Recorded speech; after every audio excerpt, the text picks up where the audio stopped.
Alright, welcome or welcome back to the channel. My name is Sarah, and today we're going to talk about Friday Reads again. And in full transparency, my energy is bad today. Have you ever had those days where nothing's going quite right? It's like a little to the left of right. You know those days I'm talking about. I'm also in a lot of pain today, so we're going to be chill. We're probably going to be short on some things. That's all right. The first thing that I want to say is that last week I missed a book. I finished at the beginning of the month. The first book I actually finished was Something in the Walls by Daisy Pearson.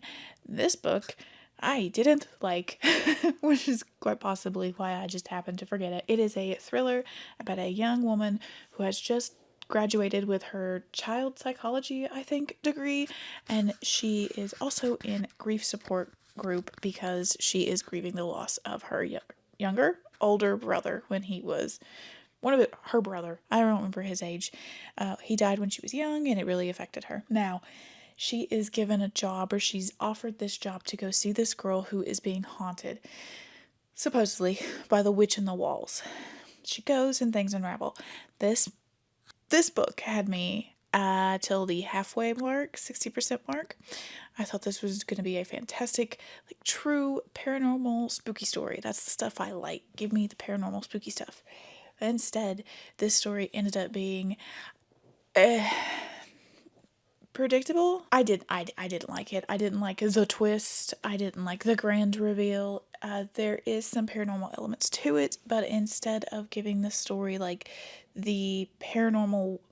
giving the paranormal part the chance to be the big impact, the heavy weight of the story, we instead recycled a old trope over again. We, instead of looking at the darkness outside of us that, exists or doesn't exist depending on your viewpoint, we're looking at the darkness within us, the people around us that can hurt us, and it's just I didn't like it. I got halfway through, twist was revealed, and I checked out. I didn't like it. So I think I gave it a 3. It's more like a 2 in my head. The more I think about it, the less I like it. So we're going to stop thinking about it. There you go. But for this week, what I did read, I read a couple romance and some fantasy. So I started off by reading I Got Abducted by Aliens, and Now I'm Trapped in a Rom-Com. This is another example of a book that I really loved the first part, and then I didn't like the last half, which, I'm going to be honest, Kimberly Lemming tends to do that. I do like her stuff typically, but for some reason I always get lost at some point. So the first part is a silly, goofy time, of course. Our main character, Dorothy, is abducted at the moment of her death at the hands of a lion on the Sahara. She's studying prairie dogs, mercats, something like that. And the lion is like, yum, yum, snack, snack. And the aliens pick her and the lion up when this happens. She is dropped on a planet she thinks at first somewhat randomly. Turns out that is not the case. And she is abducted by another set of alien, not abducted, but found and let off. It turns out that's going to be, her mates. And the first, like I said, half of this I really liked. I tabbed it, you can see. It had some very Ice Planet Barbarian feels, but a lot more fun. It fixes some of the problems of Ice Planet Barbarians that a lot of people complain about. And then at the halfway mark, she gets captured by this one alien guy who's out to get one of the dudes that's with her. And it turns into this, he's got this revenge, and it gets real heavy, and it gets real chaotic. And it was a bit too much, and the ending of this left it kind of obvious that our next characters it's not the next book, it's going to be one of the books. It's going to be that bad guy that captured her and the girl she ran into at the camp. And I'm going to be real with you, unless there's some heavy duty redemption for that guy and that girl in another book, I think I'm going to skip it because he was reprehensible. I hated him a lot. The fact that he was on the page at all made me mad. I just didn't like him. I didn't like him, and I don't want to read his book. We'll see. I will maybe pick it up because, again, it's Kimberly Lemming. I tend to like her, but I didn't like him. I mean, the girl was fine, but I didn't like him. Anyway, moving on. The next thing I read was The River Has Roots by Alma El Motar.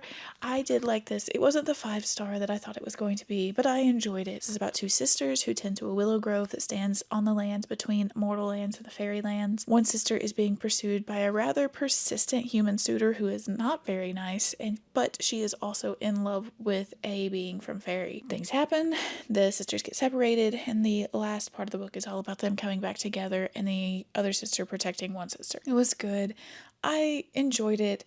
This one, kind of like Something in the Walls, it used the same idea, right? Instead of being more fantastical leaning, we leaned more on the reality, the horrors of reality, something like a human against a human sort of thing. And I guess I'm in the mood where I don't want that.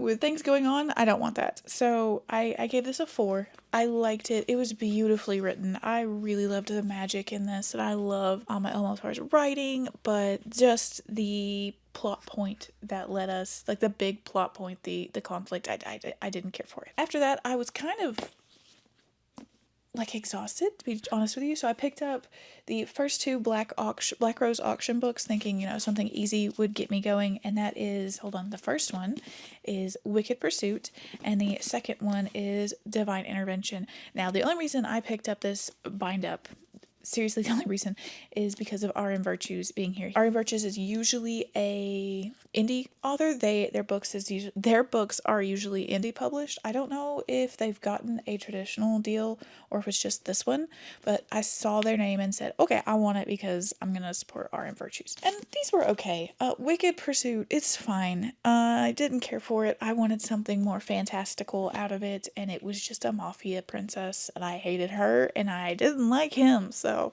Divine Intervention was good. It's about a half angel who is working with angels to try and recover this chalice at the auction, but she crosses paths with an ex's dad and his demonic allies, and it's like they're clashing.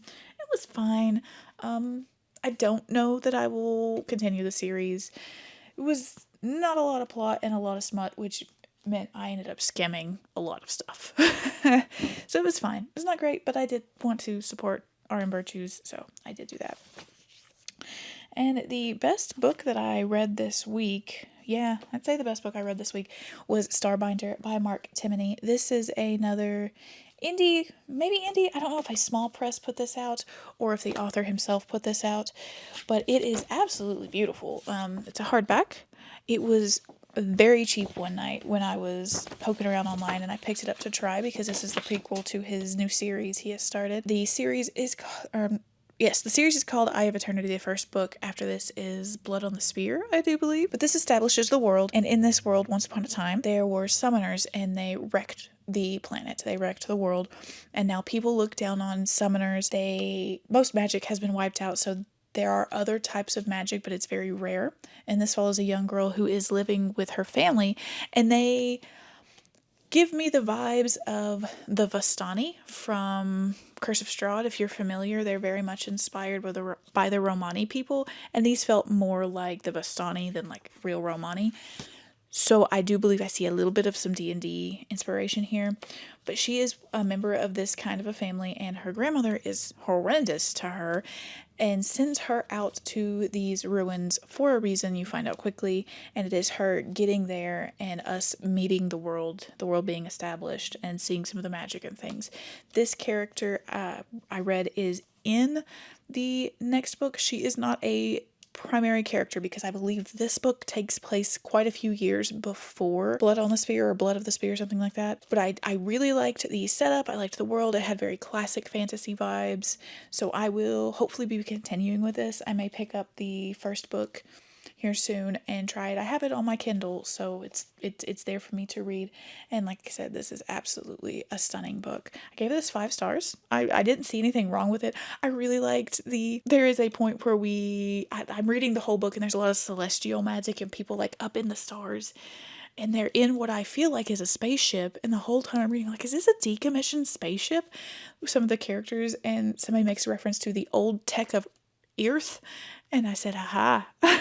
It feels like some almost Anne McCaffrey inspiration, if you've read those books. And I did like that. I think that's what gave me the old, like, classic fantasy vibes. So that was a very, very good read. Really enjoyed it. And the last thing that I have finished this week is When the Moon Hits Your Eye by John Scalzi. This is his new and last, like, speculative, almost science fiction, twisted reality type book that he has out. This is coming out this month. He said this is part of a loose, not connected trilogy with the Kaiju Preservation Society and Starter Villain, where regular people are thrust into these weird, absurd science fiction speculative situations. I've read Starter Villain. I liked it.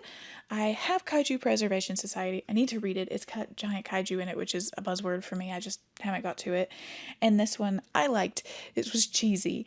The idea of this is that the moon turns to cheese. No one knows why. No one knows how. It just happened. And when it happened, the moon kept the same mass and volume, but because it is cheese, it is quite a bit larger and it's much more reflective. So it's impossible to hide this from the general population. So the entire world knows that the moon has turned to cheese. Not only that, but any moon samples on Earth are now also cheese. And so, things get weird and then things get bad, and mankind is faced with this idea of, are we about to be destroyed? Is the Earth about to be destroyed? And it is what happens when people face that, how they face the impossible on a grand scale. And he roves around to different characters. We revisit them sometimes, but he's looking at people from the upper echelons of government down to some cheese shop owners. Like, it's one of those where he's just looking at different people to kind of see what he thinks would happen.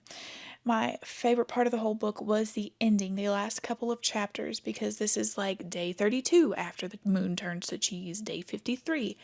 On day like 3,000 something something, we're looking at what people thought of the event, and it was a little topical.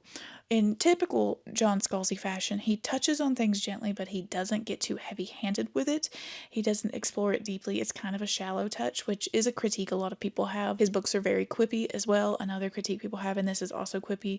So if you don't like those things, if you want a deeper, heavy look on this idea, or you want like a more straight-faced sort of serious book, this is not the book, but I like Scalzi. I like his funny, shallow approach, and this is exactly what that was. So that is everything I have read. Not a great week as far as reading goes, unfortunately, and it's not continuing in a great way. I am finishing today Daughter of Daring by Mallory O something like that. I'll put the cover here, and I really don't like it.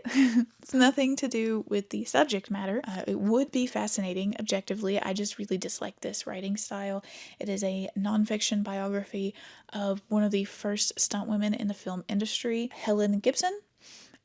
And it should be super interesting, but the author has this mix of very self-insert writing to, how do I say this? She's very funny, quote unquote funny, in her writing. She talks directly to the reader. She inserts herself frequently, and it just makes it feel I don't know how to say it. Not well done. It makes it feel very juvenile. Especially when we have these inserts after huge blocks of text and information dropping. I don't care for the writing style at all. There have been a few moments where I've read it, I've learned things, like, where does the general accepted definition of a cliffhanger come from? Like, where did we get that term? Things like that. I like that stuff, but the writing style is off-putting as all hell to me. So it's interesting. I like the topic, but I'm not into the writing. I will not read anything else by this author. I think it's that off-putting to me. So I'll go ahead and say it's going to be a 3-star, perhaps a 2-star, most likely. I'm not going to talk about it next week. So that's unfortunate, but it is what it is. Besides that, I am not actually actively reading anything. I started The Witch of Whispervale by R.A. Salvatore, which is the sequel to Penquickle's Folly, and I'll probably try to read that next. That'll be my next focus book, I think, because I do want to keep up with that series. And I will say I got a book from Saga, speaking of Saga Press books, A Song of Legends Lost by M.H. Allende. Oh my goodness, look at that cover. Can we get it in there? Yes. Okay, so confession time. I might have requested this from them like 3 or 4 times. So I think they just sent this to me out of pity. This is a fantasy. It's coming out, what is it, in June? So I was very excited. It comes out my birthday month. This is about a song of rebellion, a song of war, a song of legends lost. The people of 9 lands know their history. The kingdom once belonged to the scathed people beyond until their gray blood servants rose up and slaughtered them. King Ahiki and his warlords laid claim to the realm by defeating the rebels and driving them out to the Feverlands. Now, thousands of years later, attacks by the Grey Bloods are rebuffed, are repelled. They are repelled by the Invoker clans, warriors of noble blood who summon their ancestors to fight with them in the battle. But the war has gone on too long. A general draft is called to take the battle to the Feverlands and defeat the Grey Bloods once and for all. When Timmy, a commoner from the slums, accidentally invokes a powerful spirit, she believes it could hold the key to the never-ending war. But not everything that can be invoked is an ancestor, and some of the spirits that can be drawn from the ancestral realm, are more dangerous than anyone can imagine. This sounds great. It's also huge, though. It's huge, though. I don't think that's the paper. No, it's not really the paper or the font. So it's just a long book. So this came in the mail last week. I'm very excited for it. I'm a little intimidated by it, but I am excited. So we will hopefully get to this. If not this month, then next month. I want to get this one read so I can have it on the shelf before it comes out. That is everything. I don't really have much else to say this Friday. Technically it's Thursday, but you will see this on Friday. Like I said, I think the next read will be Witch of Whispervale for me. I have Rose/House by R. Katie Martine. I think I'm also going to read. That is a short novella. I will probably talk about that next week as well. Let me know what you're going to be reading. If you've read anything good, if you've read any of the things that I've talked about, please give me some recommendations for some good reads because I need them. That is it for today. Thanks so much for watching, y'all. I'll talk to you again soon. Bye.